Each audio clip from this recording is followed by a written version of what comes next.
Life Extension Live. I'm Dr. Mike, Director of Education for Life Extension. And of course, even though we're separated by about, how many miles, Crystal? Oh, 10? probably not that many. We're probably about 10. 10, yeah. I'm towards the beach. She's like inland, which makes no sense to me because why would you move to Florida to live inland anyways? In the burbs. When you have kids and a dog and the whole shebang, it's time to move out of the city. I get it. I'm just kidding. Hey, welcome everybody. Thank you for joining us. Life Extension. Yeah, listen, we're still moving forward, you guys. It's a crazy time. We're all in this together. We appreciate your support. We appreciate you coming on and hanging out with us. As we just said, I'm towards the beach. Crystal's at her home. We got Robson on the line as well. If you have questions and stuff, you can post them. And we still have Holly that's going to be helping with some of that. And Hannah's somewhere back there in the background. I don't know what Hannah's doing, but she's somewhere back there. So a lot of stuff to talk about, and it's great that we can be with you guys today.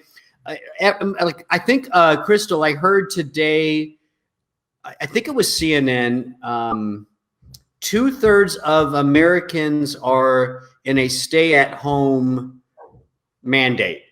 Is that what is it a mandate? I don't know. I don't know the word.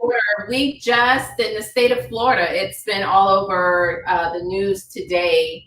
Our governor just issued for the entire state a stay-at-home order. Yeah. For our county, we have been under a stay-at-home order now for at least maybe a week and a half or so. Yeah, something like that. So I don't think that anything's really going to change for us, but the entire state now. Yeah. And that goes along with New York, I think Washington State, California. So there are a handful of states where the governors are making the decisions to say, stay at home. Yeah. And it's something I think we should talk about just for a brief moment. It's not on our list here, but the importance of separation, isolation a little bit. As well as I do, viruses don't move. We move. And we bring the viruses with us, right? So tell us a little bit what you think about all this stay at home. I think it's absolutely essential for us to do this. And, we call it social distancing. One thing is it doesn't mean that you can't be social. I mean, we are now good point. The airwaves and, the internet service providers, I'm sure lots of adjustments are being made the bandwidth. But you can still connect with people. But it's so, I was talking to one of my aunts, and I said, the one message I think you need to hear is that you need to follow the guidelines. Stay at home. You have to assume that way more people are carrying this virus. And so I think they don't move, we move. Yeah, we are the ones that's carrying. We're taking it. Yeah. So Dr. Fauci from the NIH, I think, was saying up to 25% of people that are infected don't even have symptoms. That's huge for a pandemic. And that's the big issue is those 25% they're spreading that virus around in the environment. They feel fine. Right. So what do I got? I'm going to go shopping. What do I got to stay home? No, you have to assume that you have it, and you have to assume that the people that you're coming in contact with also have it. I mean, these are the assumptions that you have to make, which means that, you really shouldn't leave your home unless it's absolutely necessary. We've used the grocery delivery services before because, we like to try out new things. But we used a different service last weekend, and, it works. So okay, good. Yeah, that's good. There are definitely things that you can do to to not leave the house. Yeah. And it doesn't mean you can't go outside, get some fresh air, do some exercise. It's just when you do that, separate yourself from people. It's interesting right now, Dr. Gossett, because I'm facing my front windows, which is my main street. And every once in a while I see like a little family, like a mom and dad and 2 kids go by on their bikes, some people walking their dogs. I think that's perfectly okay. Just make sure you're separating that. There is evidence that shows getting fresh air actually helps stop viruses. I think that's the most important thing. And I find now, although I'm home, I'm spending more time out. I would say more hours outdoors. We have a routine. We wake up in the morning, walk outside for a little bit, take in the fresh air. And when after work, because we are working from home, after work, we get outdoors with the kids. Sometimes we have a recess, maybe a 15-minute. I like that idea. During having a recess. Well, that's what they're used to having at school. So we have it here. And it's great. It gives them lots of energy, and it kind of gets some of that energy out. And it's just, it's good for us as well. Now it looks like Dr. Mike may be frozen. So I don't know if I'm frozen to him or he's just frozen to me, but I think it's just me now. And so I'll just kind of give you some suggestions and tips on what you can do while you are social distancing yourself. I do count my blessings because I am able to continue to work. Although it's challenging with having the kids here, but we have a system and it's working. It's not affecting our productivity, and that's great. But there are lots of people who are home and they're either laid off from work. If you're one of those people, my heart goes out to you, but you're laid off, or your job is just, temporarily have suspended business. And you're going stir crazy. That's what I'm hearing, and that's what I'm seeing on social media, that people are just, I've seen lots of these TikTok videos. I haven't set up a TikTok app, but a TikTok account, but I see people dancing and really having a good time with family. Take up a hobby. So, we'll kind of take a look at something that I've started doing, which is fermenting vegetables. I have a coworker, Dr. Shanti Albani. If any of you have ever watched Life Extension on the show Know the Cause, she's one of the life extension doctors that regularly is on that show, and she's our manager of clinical information. So I spoke with her yesterday about how she's managing the social distancing. And Dr. Mike, I think you're back. I'm back. I just, technology, right? Working from home. I don't know. I just got thrown off. Yes, I was telling them about, things that you can do. Pick up a hobby. I was in the middle of telling them about Dr. Shanti Albani. And she is now growing veggies, hydroponics, in her garage.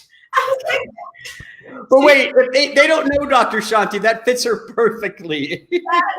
It's something that she's always wanted to do, so now she's doing it. And I thought about it. I said, I really should plant a garden. But we talk about maybe now's the time to learn a language. I was listening to, I can't remember the guy's name, but he's on one of those shows where you pitch your inventions. And he talked about the difference between people who are able to maximize this time, this moment in time that they have, these extra hours that they have in their day. And what are you doing with those extra hours? And really the person who's able to to transform that into something productive, those are the people who end up being very successful. I like that. That's kind of interesting, right? Just because you're stuck at home doesn't mean you can't still be creative and, you know, do the things you do. You brought up something about routine. So I know you were talking about that a little bit. Maybe I missed some of it, but like, no, I didn't. I was waiting on you. Yeah, because I actually think that's really important, right? You like sticking to what you would normally do, minus the fact that you don't drive to work. I think I told you I have a friend, right, that has been working from home for like most of her career. Mm-hmm. And one of the biggest things most important things she told me, she's like, Mike, you have to act like you're still going to work. 100%. I mean, you have to wake up, take a shower, brush your teeth, put on decent clothes. Now, I do have on my gym clothes, but there's a purpose. That's okay. But it gets me in the mindset of working out. So there are no excuses. I am already dressed for the. Yeah. So I like for me, the routine too is like sticking to my timeline. Like when I normally would leave to go to work, I'm sitting down at my station in my home, at my home office, and I begin to answer emails, whatever that is, because it just kind of grounds me in that normal day, right? Now, how is it for you though when you have two kids? Well, it's actually, you have to be more creative. So we have a workstation for the kids in our home office. And we have schoolwork. So my daughter, she's in VPK, which is pre-K, but the school sends her work for the week. So she has study hour. We are introducing my 2-year-old to Khan Academy, and they have it for his age. So he's working, he colors. That's the new thing is, Mommy, print something to color. And the moment they hear that printer, printing, they get so excited. It's kind of like a dog when you they always stand in front of the printer because they know something fun is about to come out of the printer. You schedule snack time, you schedule recess time. It's about having them on a schedule. You schedule nap time, and that's what kind of Dr. Gossard, calls around their nap time. Yeah. Do you remember we talked about how did we say it? The school stomach versus home stomach, right? Like, because it's true. Because I have a friend of mine who has two twin 13-year-old boys, big boys, growing big time, and she sent out this like Facebook post where she was like, I gotta somehow get my boys on school stomach time, not all stomach time, because apparently they're going in the refrigerator constantly. Like, how do you control that? I've seen posts where people are literally putting up a sign like kitchen closed. Not bad. I also saw online that a parent creates kind of like a snack bag for each child. So you get your bag in the morning. If you choose to eat all of your snacks for the day in the first hour of the day, you're out of luck. But it's all rationed out, and they know this is all you're going to get. So there are strategies that can help with the bellies. So when I was a kid, I was the youngest of 5, and my brother, who was the 4th in line, he was a big guy, big boy, and I was like thin as can be. If you would have done that back then, he would have ate his snacks and then just took mine. Oh no! Yeah, and then we had a big fight. Well, the kids share. They're not at that age just yet. Okay, that's good. So I like that. I think again, for the listeners, the audience watching right now, as best you can, stick to that routine. Your Dr. Gossard is married. She has 2 kids. I mean, she knows how to do it. I mean, in my home, I have 4 adults and 2 dogs, and so we're all figuring it out. Yes. I think one of the reasons I was dropped off is my son got online to go to one of his college courses. So I had to run in there. I had to tell him to get off, and I had to get. So it's just we're all going through this together, right? And it's gonna end. We're gonna get through it. Let's move the conversation, Dr. Gossard, over to the importance of exercise at this time. Let's be honest. Like I have stuck to my basic exercise routine, but being at home, I could be exercising a little more. Oh, you could. You really could. Because you have, depending on how long your commute is, you have at least an extra 30 minutes in your day, if not more. Yeah. Take advantage of that time. Don't sleep in. Just wake up your normal time. Exercise. Right. And there are lots of exercises that you can do around the house. I know that, the gyms are closed. They are, non-essential businesses. But there are tons of apps. There are dance instructors that's, giving dance lessons online. I found some of the most amazing resources. And if you're working from home, some of my colleagues now, they're exercising on their lunch break. Awesome. Right. They have their yoga mat, right next to their makeshift office chair. And, you still should get out outside or in the house and exercise, because that helps to boost your immune system. Yeah. Oh, good point. Right. Yeah. Exercise, stress relief, bringing down the cortisols and all those hormones that cause us to stress out has a big impact, right, on the immune system. I do the elliptical trainer, right? I've told you about that. Yeah. It's just sitting right over there. So maybe I should, I don't know, maybe I should just be doing it every day or whatever, or even just get on for 10 minutes and have some fun, right? So I love the point that you made about the stress factor, because we do know that cortisol suppresses the immune system. Right. Yep. So you are constantly in this fight or flight mode because, and sometimes you can't help it because of, maybe someone you love is now dealing with COVID-19, or you're afraid that you're going to catch it. Maybe you're at high risk. Exercise is the best way to bring down some of that stress. Yeah. I'm still a big believer. I know we have to be careful with the social distancing and stuff, but I'm still a big proponent of fresh air. I think we've talked before, back in the flu pandemic of 1918, the military discovered this kind of by accident. They were running out of hospital beds for the sick soldiers. So they started, at most of the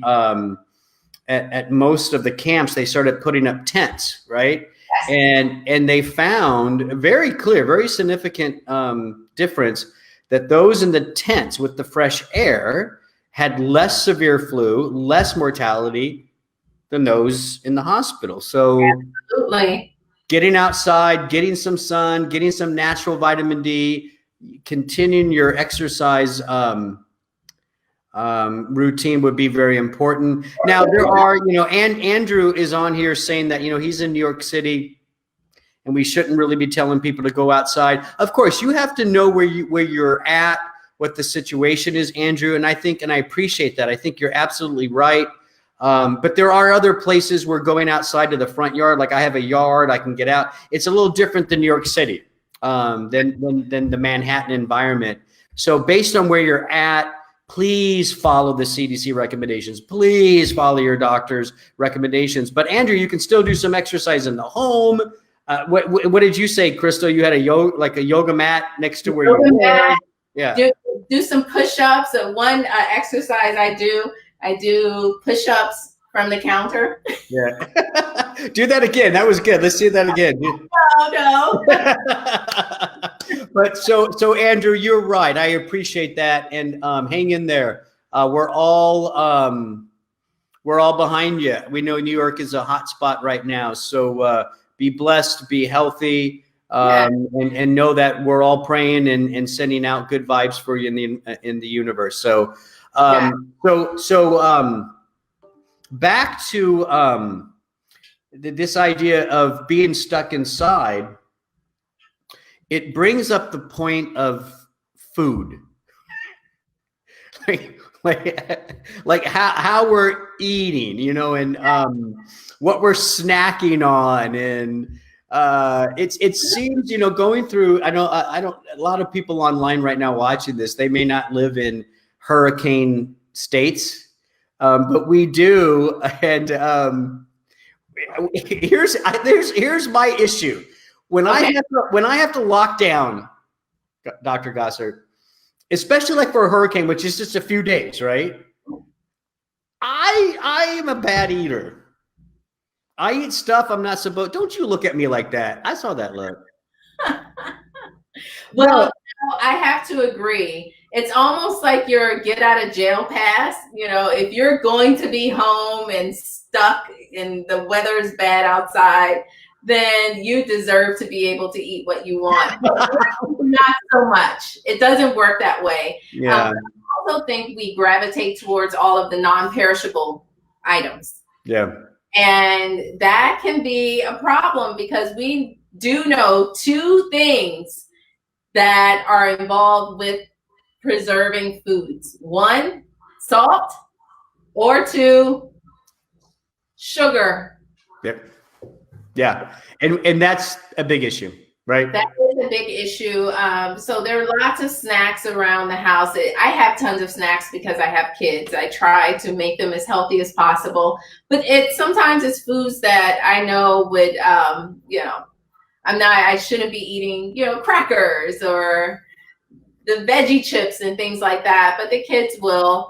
And so I find myself occasionally eating some of their snacks. And I think that's wonderful. Really, as a nutritionist, I am very careful with saying eliminate this, eliminate that. Yeah. I think it's about a healthy balance. Yeah. And making sure you're not overindulging in some of those foods that we know are, going to worsen your hypertension, or foods we know it's going to drive your blood sugar up, or good point.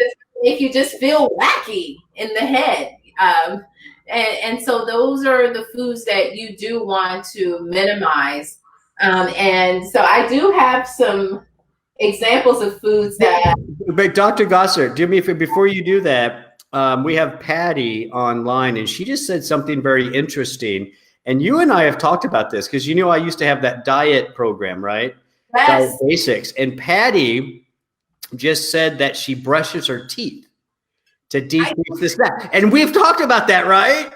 I used to tell my clients that if you want to eat something, brush your teeth or eat something minty, something in your mouth. And guess what it does? It decreases that urge. Patty, you're right on. Awesome. Well, after I brush my teeth, I don't want to mess up my fresh breath. But I think there's more. I think there's more to the cleansing of the mouth that helps to, like, maybe it creates some saliva. I'm not sure of the link, but I've seen it enough that it actually does work. So Patty, thank you so much for that. So you're going to show us because you're in your kitchen. I am. And so I see what looks like carrots. I'm not sure. So just tell them what's going on there. Okay, well, one of the best ways to support your immune system is to focus on your gut. It all starts with GI health. We do know that in our gut, we have some good bacteria, some bad bacteria. I use bad in quotations, but just not so bacteria that are not desirable to have. And really, it's about a balance between the two.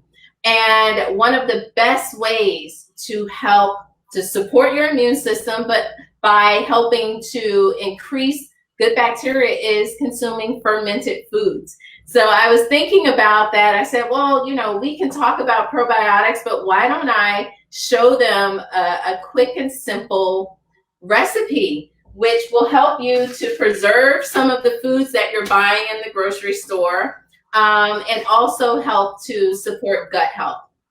So this recipe, I actually started this ferment on Sunday, and so I'm just going to bring it really close. One thing that I don't know if you all can see. Wait, Dr. Gossard, let me ask. So is that celery? And it's hard to. Is that celery and carrots? Is there something else in there? Carrot and celery. Okay, but all right. Most important, to see are the bubbles. If you have bubbles, you are in good shape. That's fermentation. Yes.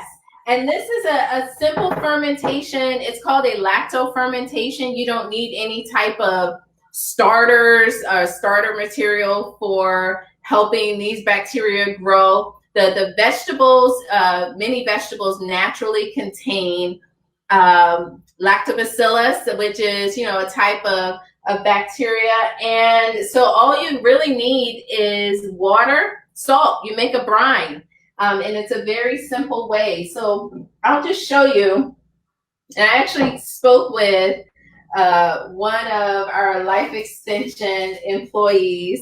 I won't say his name. Maybe we'll tell you. I'll have to get his permission. But he's really into fermenting foods. Well, I want to know who it is now. I'm sorry? I want to know who it is, but don't say it. Okay. It is our Chief Science Officer, Andrew Swick. Dr. Andy. Knowledge. I'm sure he wouldn't mind, but I contacted him and I said, hey, I am going to be showing a fermentation recipe on our live site, and I just want your feedback. And he gave me tips. Now, he did say that he usually uses a jar with holes on the top so that you can let it breathe, because what you see with the bubbles, those are gases that the bacteria is creating, that's being created here. But I'm using a clamp mechanism, and what I have to do is daily release the clamp, release the pressure. A little bit of that gas, release the pressure. He also suggested he usually fills his to the top. And that was something I was worried about with this recipe, because you really want all of the veggies fully submerged. So usually my container, the top is a little small, but if it was a wider container, then I would be able to use maybe like romaine lettuce or something that will push the veggies down. Oh, yeah. So that's very important. Good idea. So my husband said he's not touching this. Poor Blake. I am. No, but Crystal, Dr. Gossard, how much water are you using versus the salt versus all that? Like, what's the ratio? Yeah, so the ratio per four cups of water, you will use about 19 grams of salt. So I have my handy dandy kitchen scale, and but it equals out to roughly about 2 tablespoons or so of salt. And we're just using good old fashioned salt, right? It doesn't mean anything fancy, does it? I don't know. Sea salt. You want to use sea salt, and you also want the water to be filtered, purified water. All right. So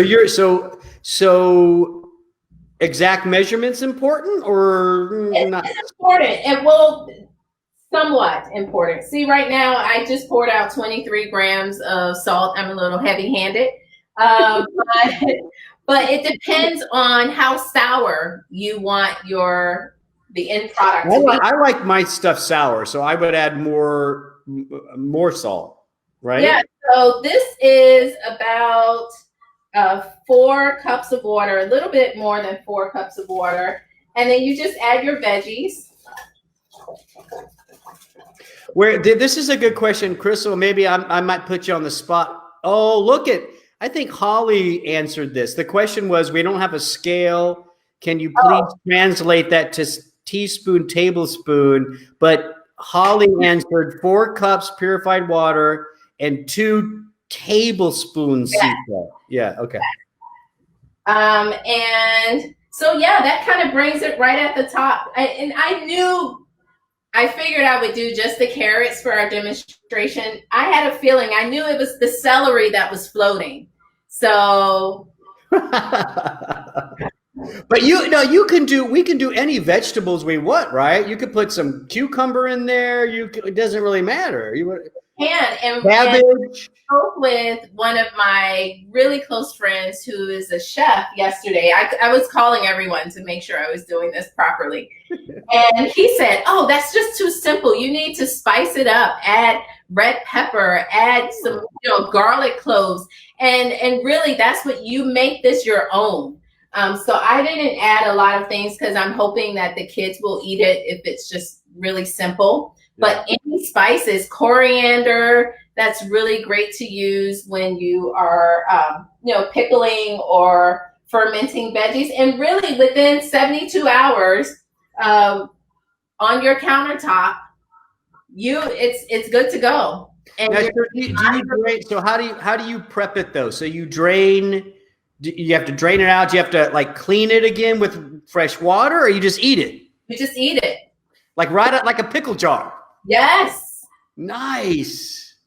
So really simple and easy. Maybe I'll let this one ferment for an entire week, and then we can check it out next week during our live.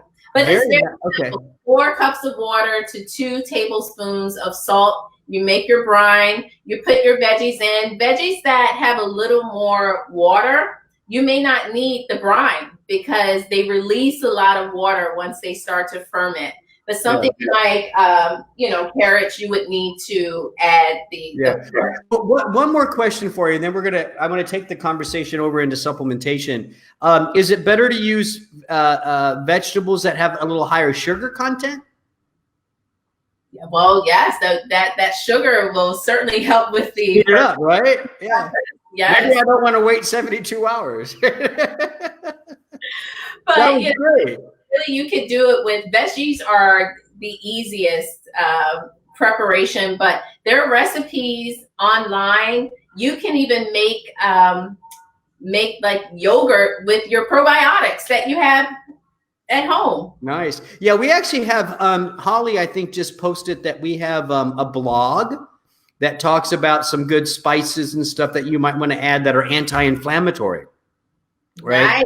So you can check that out as well. So Dr. That's fantastic. So fermented foods. By the way, I think we don't eat near enough fermented foods in this country. That's just we drink enough fermented stuff, but we don't eat enough fermented stuff. Well, yes. Would you like to share what some of those fermented beverages are? No, we're gonna move on. So. Kombucha. I raided my fridge to find other fermented things. I love kombucha. This is great. I'm not like trying to say this is the best brand. I'm not into that stuff. No. Sauerkraut. I like sauerkraut. How about kimchi? Love kimchi. I'm good with those. So so one of the things that we've talked about in our protocol, by the way, if you go to lifeextension.com/COVID-19, our scientific affairs department, by the way, Dr. Gossard's husband is in the scientific affairs department. They put together a wonderful protocol that goes over all this. And one of the key things we suggest, really just for general immune support, which you've already mentioned, are probiotics, and that's the connection here to those fermented foods. A lot of other supplements we talk about in that protocol, but Dr. Gossard, I wanted to focus just maybe on 2 or 3 with the time left. I want everybody, it's just my opinion. So don't talk to your own doctor, but whatever. I want everybody to take vitamin D. Oh, I don't think you're the only one who's making that suggestion. I think just last week, a conventional, there was like an official report out from the conventional establishment encouraging vitamin D. Yeah. It's important that you check your vitamin D status. I always have to suggest that anyone who's taking more than 2,000 IUs of vitamin D, you need to test to make sure you are not overdoing it. Yeah, no, sure. So you want to know your blood level. I always kid like when I do lectures and stuff, especially presentations that are heart related, I might ask a question like, raise your hand if you know your cholesterol level. And like everybody raises their hand. But then you ask, okay, raise your hand if you know your vitamin D level. 2 people, maybe. Yeah. And that might be more important. Might be. So I think knowing that, but even right now, if you don't want to go through all that right now, at least 1,000, 2,000 units every day. I mean, we recommend at Life Extension, or we suggest more than that. Upwards of 5,000, 7,000 units, but talk to your own doctor. But there's no doubt, and Dr. Gossard, you know this as well, it has been well established in the literature, way before this coronavirus thing, that low vitamin D status is associated with an increased risk of viral infection. Yes. I mean, it's simple. I mean, so please take some vitamin D. So we agree there. The other one, and I thought I would let you talk about this, is the importance of zinc. Oh, 100%. Zinc is a nutrient that we actually can become easily depleted of. And it is necessary with helping to really target some of those receptor sites that you find viruses loving to bind to. And so zinc will kind of block some of the binding of different viruses through that receptor blocking. And there are medications that many people take that can deplete zinc as well. So that's a good point. That, you know, anytime you find that you need to ramp up your immune response, zinc is one of the first go-to nutrients. Yeah. So in most multivitamins, you'll get some zinc in it. You have to look on the back label to see the dose, but you probably want to be around this time of the year.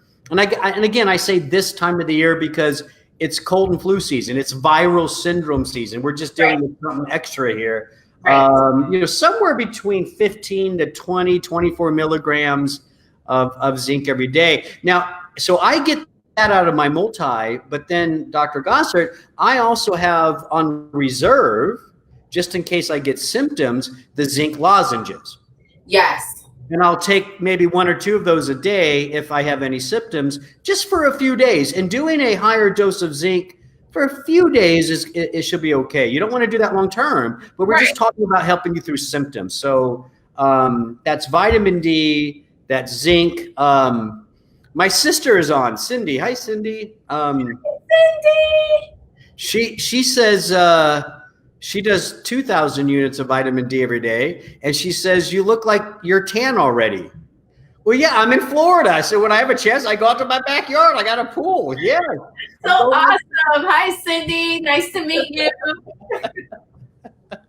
All right. So how about this? Let's talk about one that I just think is really cool. And I already know you know what I'm talking about. It's lactoferrin. Mother's milk. It's mother's milk that gives you the original mother's protein that helps the immune system, right? So lactoferrin is found in colostrum, which is that first few days of milk production, very thick, very fatty. And lactoferrin is basically how the mom sends immune support into the baby, right? Yes, we love lactoferrin. Now, I do have a bonus one. Do we have time? Are we done talking about lactoferrin? You know, it's one of my favorites. You're just going like, okay. To mine. I'm like, I have one that I it's a recent, I would say within the past week or two, we recently updated our COVID-19 protocol with glutathione. Wait a minute. Talk about this because of the antioxidant therapies, right? Right. Yeah. We have to talk about this. Glutathione is one of the body's naturally produced antioxidants. Many people don't know we make antioxidants inside of our body. Glutathione, catalase is another one, superoxide dismutase. And all of those antioxidants are needed to support overall immune health. And in fact, in some of the research coming out of China, one paper I read, they are giving about 50% of patients, when they kind of looked at the patient population, 50% are being given IV glutathione in the hospitals. Yeah. IV, it was basically a cocktail of glutathione and some other related antioxidants. Yes. I don't know if we've seen any conclusions from that yet, but I think we will.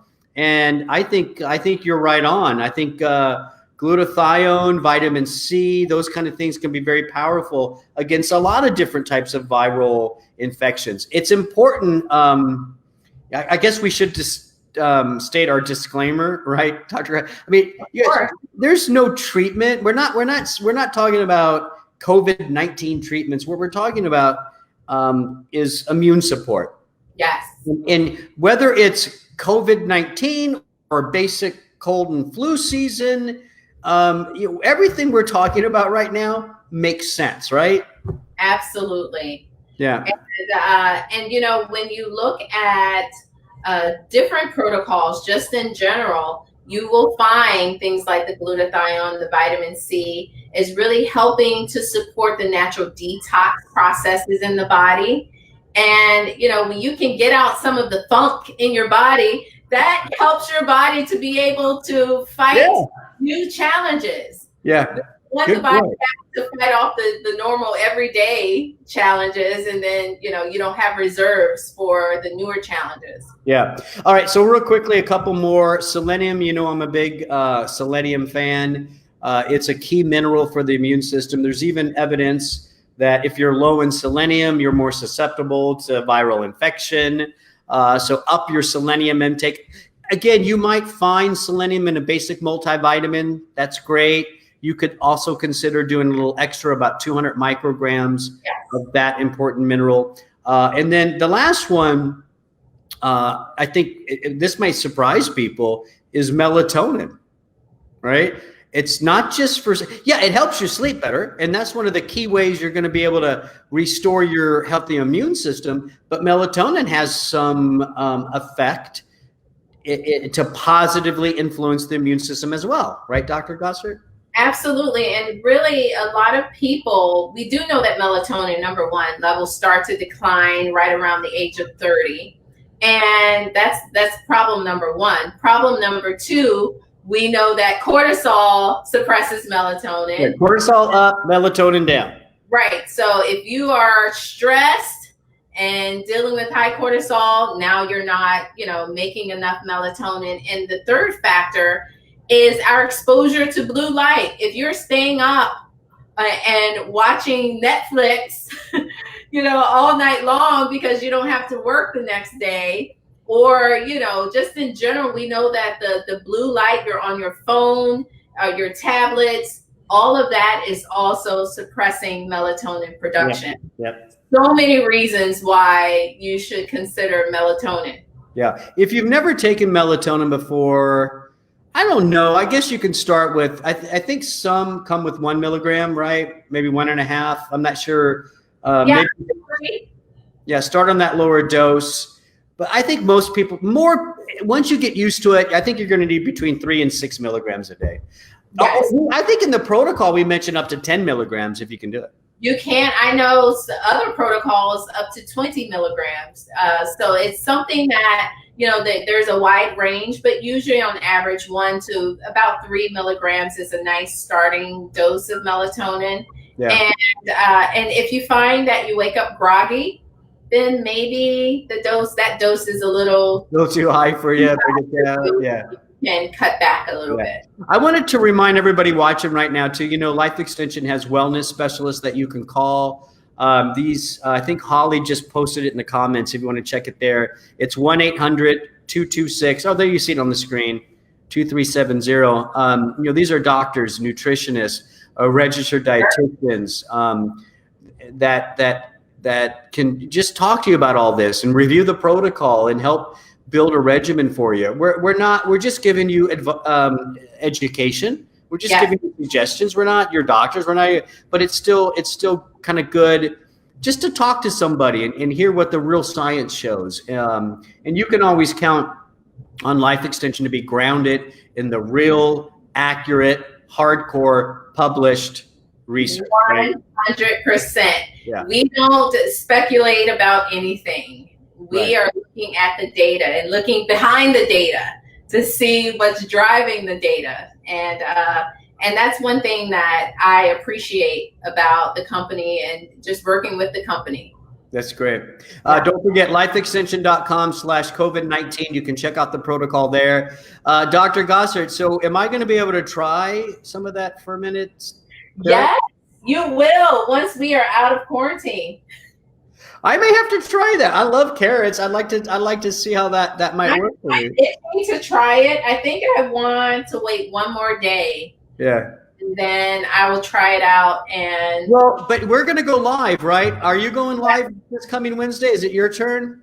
I think so. Next Wednesday, Dr. Gossard, or one of us will be live. Maybe we can have the kids do a live taste test.